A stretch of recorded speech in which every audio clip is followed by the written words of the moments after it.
Christus eonos ton eonon, amin. Tas presbyestis Theotoku, soter sos animos. Save us, O Son of God, risen from the dead. We sing to thee, Alleluia. Doxa Patri Deo, che agiom pneumati, Genin ke aike Christus eonos ton eonon, amin. Aios o Theos, aios is Kyros, aios athanatos, eleison imos. Doxa Patri Deo, che agiom pneumati. Kenin ke ai Christus eonos ton eonon, amin. Holy immortal, have mercy on us. As you could hear, small voices coming from the choir loft. Courtney, in a few minutes, will do a little bit of a presentation, description in a sense, what's going on. But when I was listening to the voices coming from there, I remembered when we had our second child, our daughter Ella. Our son Michael was already 8 years old. And we had gotten used to one form of life in the house. Michael was a very well-behaved child. He read all the books in the world, hang out in his room, did Legos, went to the library, to the park, to the homeschooling groups.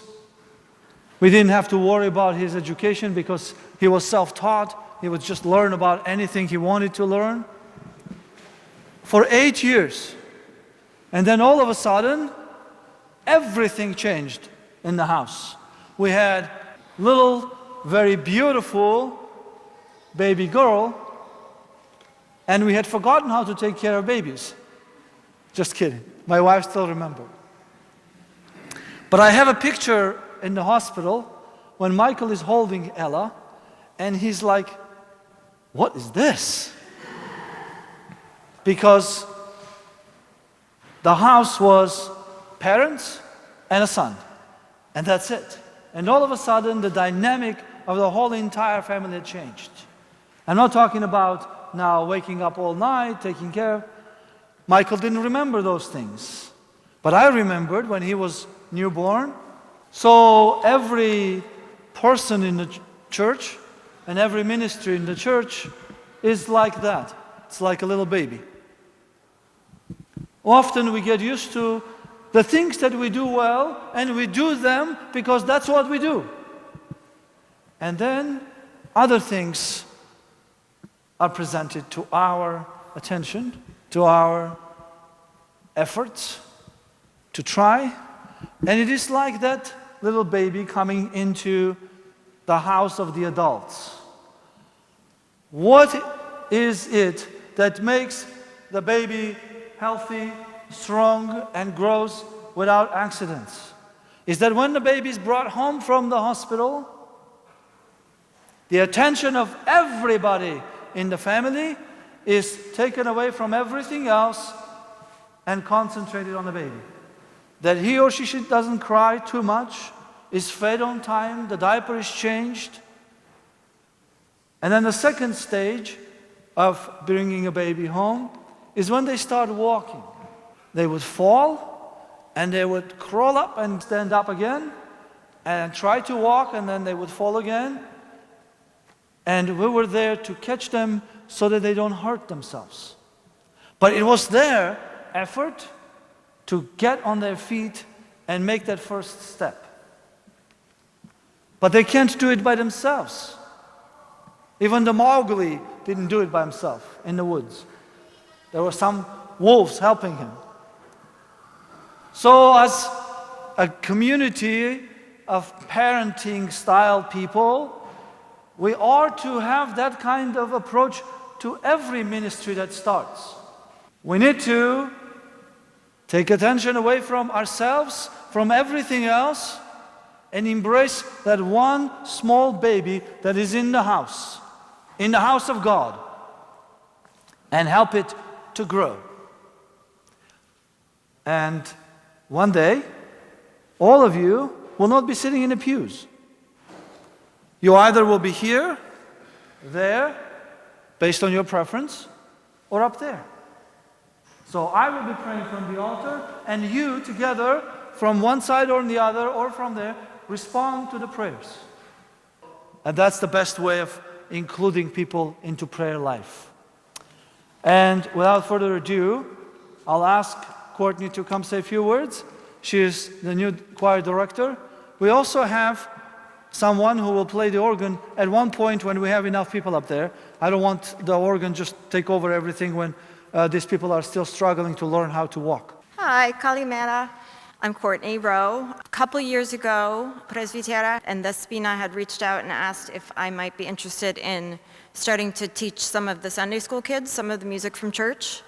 And so I was doing that. We'd have music Sundays every few months, and I was really amazed by how quickly they could pick up some of these melodies that aren't melodies that just stick in your ear immediately. It was a really talented group of kids, and it was really rewarding to work on that with them. And the idea of getting the youth involved in the actual liturgy was really appealing to me, because it feels like they should be able to actively participate rather than just sitting passively in the seats. Then, along with that, Father had reached out and talked about maybe trying to get a choir going again. And this has been really a three-way process between Richard and Father and I. We've been really working together to try to find a way that this can be a conversation. It can be a conversation between the priests, between the chanters, between the choir, and not a one person, one area is doing music, and we're really sharing that. I feel like that's the most important thing, is that everybody can share in this. Some people might be singing in the pews if they recognize the music. It's a community. It's not one area standing out. We started small in terms of what we're singing. We're just doing the responses, and then anything that has been three-part.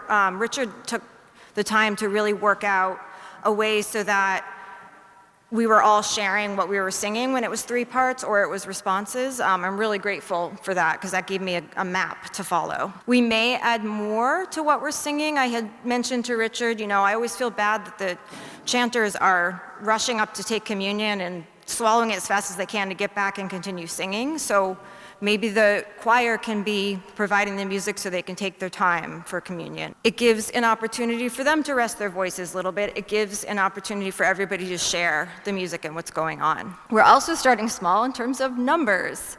Today, up in the choir loft, it was me, my husband, Presbytera, Ella, and David. So it would be really great to have some people who are not related to either me or to Father up there singing with us. Many years back in my 20s, my husband sang in the church choir with us. He is not Orthodox, but he came to know the entire liturgy.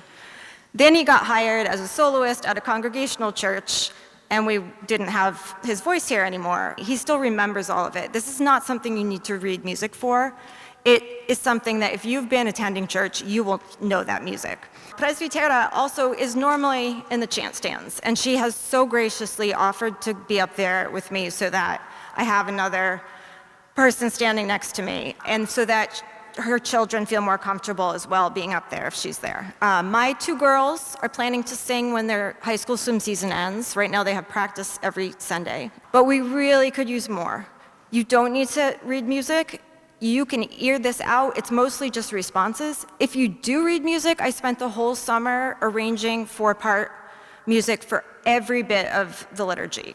So if you read music and you want to just come up and sight read, you are welcome. If you don't read music and you want to come up and ear something out, or even just stand up there and see what it's like, please feel free to join us. We would love to have more people. I'd love to have more of the youth come on up there, so if you have children who will be attending Sunday school, they can come sing until communion and then go to Sunday school. There's not much that we sing after communion. I am happy to have people reach out to me if they want to sing. You can get in touch with Father and he can let me know. This is just, like Father said, baby steps, the very beginning. Not a lot of singing yet, not a lot of people, but we want to grow. And I would love to have anybody who is willing to come join and give it a try. You can get in touch with me or you can talk to him. Thank you.